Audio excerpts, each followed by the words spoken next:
Fire brand నోటా మళ్లీ తూటాలు పేలుతున్నాయి. ప్రభుత్వ పెద్దల్ని కాదు అధికార యంత్రాంగాన్ని కూడా టార్గెట్ చేసుకుంటూ పంచ్ డైలాగ్స్ వదులుతున్నారు మాజీ మంత్రి. ఓటమి తర్వాత కొన్నాళ్లు గ్యాప్ ఇచ్చిన రోజా కొన్నాళ్లుగా తగ్గేదే లేదంటున్నారు. ఈసారి యూనిఫామ్ డిపార్ట్మెంట్ ని టార్గెట్ చేశారు. పోలీసులపై సంచలన వ్యాఖ్యలు చేశారు. అధికార పక్ష నాయకులు ఈ కామెంట్స్ పై ఫైర్ అవుతున్నారు. పోలీసులపై ఫైరింగ్, పొలిటికల్ వార్నింగ్, రోజా పంచ్ డైలాగ్. ఈ రోజు అక్రమ కేసులు పెట్టుకుంటూ పోతుంటే ఏం మెసేజ్ ఇస్తున్నారు మీరు? రాబోయే కాలంలో దీనికి పదింతలు చేయమనా? మాజీ మంత్రి రోజా మరోసారి తన నోటికి పదును పెట్టారు. కూటమి ప్రభుత్వంపై తీవ్ర విమర్శలు చేసిన రోజా పోలీసులపై అనుచిత వ్యాఖ్యలు చేశారు.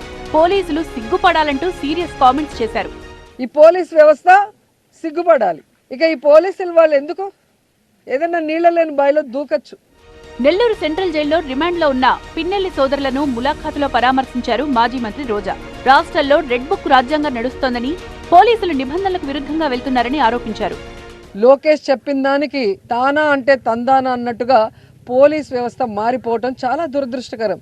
కాకి చొక్కాలు వేసుకోవాల్సిన వాళ్ళు పసుపు చొక్కాలు వేసుకొని ఈరోజు అక్రమ కేసులు పెట్టుకుంటూ పోతుంటే ఏం మెసేజ్ ఇస్తున్నారు మీరు? ఏపీ పోలీస్ వ్యవస్థ దేశంలోనే అట్టడుగున ఉండడం సిగ్గుచేటన్నారు రోజా. ఏపీ పోలీసుల్ని చూసి అంతా నవ్వుతున్నారన్నారు. వేధింపులకు పాల్పడుతున్న వారు ఇంతకు 10 రెట్లు అనుభవించాల్సి ఉంటుందని వార్నింగ్ ఇచ్చారు. ఇంతవరకు మా నాయకుడు జగన్మోహన్ రెడ్డి గారు చెప్పినట్టుగా ఎవరి జోలికి మేము వెళ్ళలేదు. కానీ ఈరోజు మీరు చేస్తున్నది చాలా తప్పు. దీనికి 10 మీరు అనుభవించడానికి రెడీగా ఉండండి అని కూడా హెచ్చరిస్తున్నాం. రాయలసీమకు అన్యాయం జరుగుతుంటే ఏం చేస్తున్నారంటూ ప్రభుత్వ పెద్దలపై విరుచుకుపడ్డారు ఫైర్ బ్రాండ్. మరి ఎక్కడికి వెళ్ళావు పవన్ కళ్యాణ్? ఈరోజు రాయలసీమకు అన్యాయం జరుగుతుంటే, ఈరోజు రాయలసీమకు వెన్నుపోటు పోస్తుంటే చంద్రబాబు నాయుడు గారు ప్రశ్నించకుండా కత్తందిస్తున్నావా? ఓటమి తర్వాత కొన్నాళ్లు మౌనంగా ఉన్న ఆర్కే రోజా 2 నెలలుగా దూకుడు పెంచారు. ఆ మధ్య కల్తీ మద్యం ఆరోపణలపైన ఆమె తీవ్రంగా స్పందించారు. నేను సూటిగా అడుగుతున్నాను కొల్లు రవీంద్రని, చంద్రబాబు నాయుడిని, లోకేష్ని. వైఎస్ఆర్సీపీ వాళ్ళు 16 నెలలుగా కల్తీ మద్యం చేస్తుంటే మీరు గాడిదలు కాస్తున్నారా? ఓజీ రిలీజ్ టైంలో పాలన గాలి కొదిలేశారని డిప్యూటీ సీఎం ని టార్గెట్ చేశారు. పార్ట్ టైం పొలిటీషియన్ అన్న మీనింగ్ తో పవన్ కళ్యాణ్ పై రోజా విమర్శలు గుప్పించారు. పవన్ కళ్యాణ్ గారు ఏ విధంగా ప్రమోషన్స్ లో బిజీగా ఉన్నారో మీరు చూశారు. మళ్ళీ షూటింగ్లు చేసుకుంటే షూటింగ్ చేసుకో, నీకెందుకు పాలిటిక్స్? షూటింగ్లు చేసుకోవడానికి, టికెట్ల ధర పెంచుకోవడానికి పవన్ కళ్యాణ్ ప్రజాధనం, ప్రోటోకాల్ దుర్వినియోగం చేస్తున్నారని రోజా ఆరోపిస్తే, తమ నేతకు వ్యాపారాలు, కబ్జాలు తెలియవంటూ కౌంటర్ ఇచ్చింది జనసేన.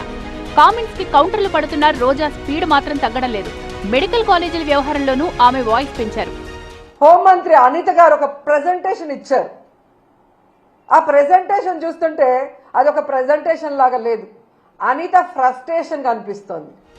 రోజా కామెంట్స్ పై టీడీపీ తీవ్రంగా స్పందించింది. పిన్నెల్లి సోదరుల దురాగతాలు ప్రజలందరికీ తెలుసన్నారు టీడీపీ నేతలు. బరి తెగించి మాట్లాడుతున్న వైసీపీ నేతలపై పోలీసులు సుమోటోగా కేసులు పెట్టాలంటున్నారు. రోజా మాటల మీద, బరి తెగించి మాట్లాడే వైసీపీ నాయకుల మీద సుమోటోగా కేసులు బుక్ చేయాలి. పోలీసుల్ని గుడ్డలిప్పి కొడతాం, తరిమి కొడతాం, అంతు చూస్తాం, మేము అధికారంలోకి వచ్చినాక లేపేస్తాం అంటే ఏంటి ఈ మాటలు? ఈ బరితెంపు మాట్లాడే మాటల మీద చంద్రబాబు నాయుడు గారు కూడా చర్యలు తీసుకోవాలి. క్రైమ్ రేట్ పెరిగిందని రోజా చెప్తుంది, కానీ లెక్కల్లో అయితే లేవు. మరి రోజా లెక్కల్లో ఏమైనా ఉన్నాయేమో. రోజా లెక్కల్లో అంటే చర్చకు రమ్మనండి. ఇవాళ జగన్మోహన్ రెడ్డిని లోపడేయాలంటే ఎంతసేపు మాకు? మేము చేసామా పని? వైసీపీ అధికారంలో ఉండగా టీడీపీ, జనసేన అగ్రనేతలపై విరుచుకుపడ్డ రోజా మళ్లీ స్పీడ్ పెంచడంతో అధికార పక్షం కూడా అదే రేంజ్ లో రియాక్ట్ అవుతోంది. హద్దులు దాటితే ఎవరినీ వదిలేది లేదని హెచ్చరిస్తోంది.